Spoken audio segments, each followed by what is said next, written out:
Prepositions are important because they tell us the relationship between two or more persons, things, or ideas. Okay, they will tell us the more specifically the positional relationship. Okay, it also will tell us about the position and it will tell us about the time, the manner, and a lot of things. So we'll see one by one.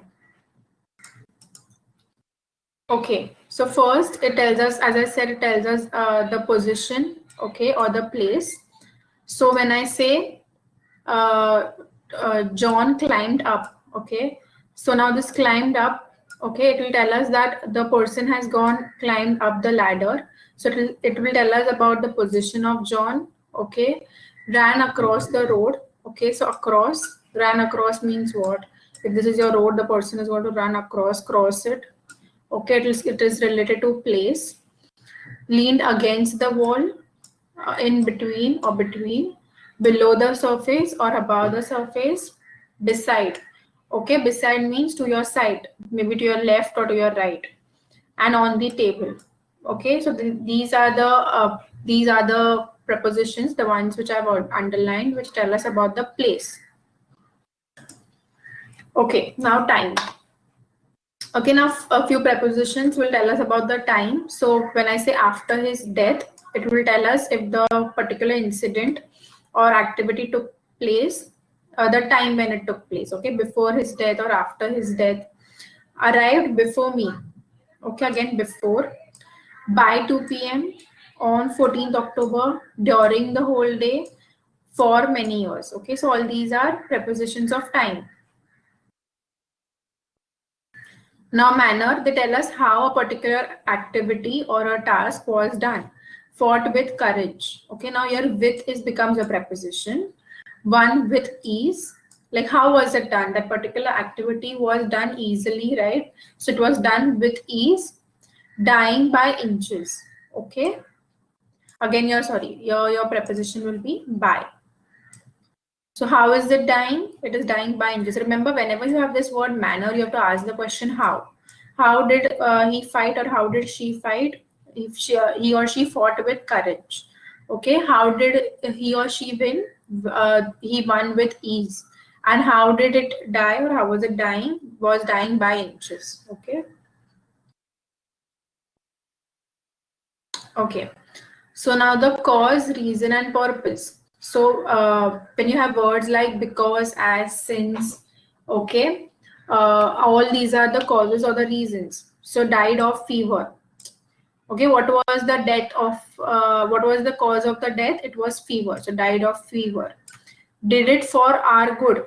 Okay, why did you do it? What was the purpose of doing it? Did it for our. So again, your for becomes a preposition. Failed because of carelessness. Okay, again the question why. Okay, or for what. So failed because of carelessness. Okay, so your because becomes a preposition. Okay, again possession. Possessions means what we had studied, right? Possessive pronouns. Okay, when you claim a belongingness or ownership to a particular thing or an object or a person. So the boy with red hair. Okay, this red hair belongs to this boy, right? So your with becomes your preposition. This book belongs to you. Okay, so to. This pen is of Reynolds. So of. Okay, all these are prepositions. So now we will first just get familiar with what are the different types. Okay, and then later on in the lecture we are going to study which preposition to use when. So right now you're just getting familiar. Don't try to mug up anything. Okay, because with is going to be with a lot of it is going to be with in time, in place, in a lot of places. So no preposition, no particular word is, what do you say, is constant for possession or for time. It depends on how your sentence is structured. Okay. Agency. Okay, now if you see, as what I meant was, now with is used for possession in this particular sentence. But again, in this sentence, when I'm talking about agency or instrumentality, again with is used. Okay, so you cannot say okay with is or by is just for time, or just for place. It can vary. It will depend on your sentence, on your the inherent meaning of the sentence. So you cannot associate a particular word. Okay, by is a preposition of time, or with is a preposition of agency. You cannot do that.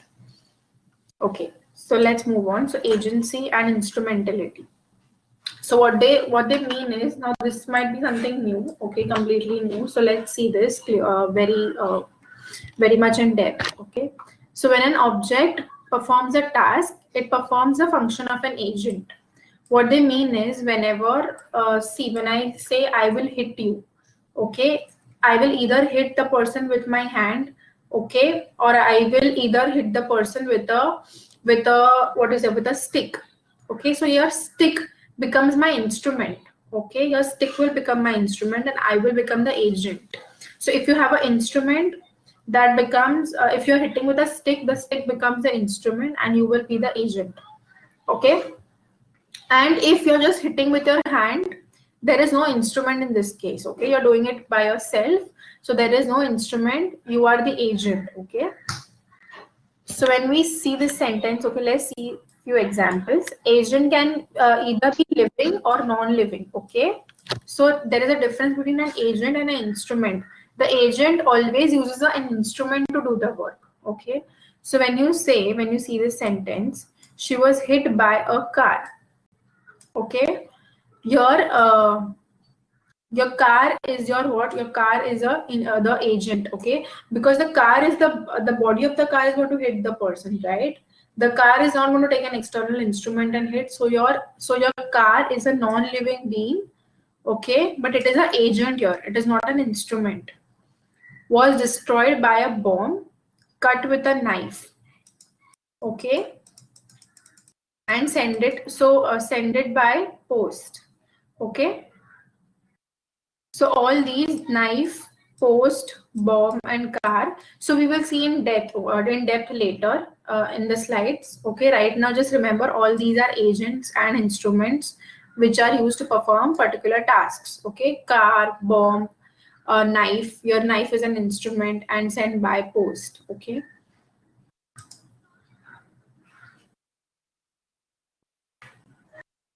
Okay, so now let's see types of prepositions. Simple preposition, compound preposition, phrase, and participle or participial. Okay, it's one and the same. If you see participle and participial, these are same. Okay, it has same meaning. Okay. So simple preposition, in simple preposition, we have words that are only used as prepositions. Okay, they will have no other meaning, convey no another meaning but the meaning of prepositions. So your word at, in, on, for, from, very, very simplistic words are your simple prepositions. Now let's see compound prepositions, so it will be clear. Now in compound prepositions, you form a prefix to a noun by by adding a or b. Now for example, let's just see across. Okay, so you have this word cross and you put a to it. Okay, if you see beneath, beside, now beside comes from what? You put a be to side, right? So be, right? Outside, inside. Okay, these are all compound prepositions. They're formed by prefixing. Prefix means what? When you add now you've added a, right? You've added a b. So anything that you put before a word, okay, or before a noun, that becomes your prefix. Okay, so compound prepositions will always be formed. Your, again, if you can see, it's along, you put an a. All these are compound prepositions. Okay. Now, phrasal prepositions are the prepositions which are used in a pair. Okay, so in spite of. Remember, in spite, your in spite are two different words and not a single word. Okay, on behalf of. So they are basically two or three words combined. According to. Okay, this according to, both these form one preposition, but they're two different words. So it will become phrasal prepositions. In accordance with, in order to, instead of. Okay.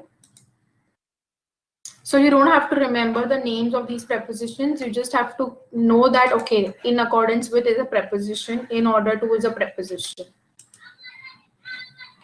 Now participle preposition, okay, when present participles of verb is used as a preposition. So for example, we know this word presenting. Okay, now what is present participle of a verb? So present is a verb, right? When you add a ing to a verb, it becomes a present participle. Now concern, okay, is a verb, you have added an ing. Considering, okay, to consider is a verb. Regarding, okay, so all these are participle prepositions. So remember, this is a preposition in the sentence. Though it has an ing, it becomes a preposition. Now this is a very complicated structure of a preposition, but remember, if you put a ing to a verb, okay, they can be used as prepositions. Okay, so all these slides which we studied earlier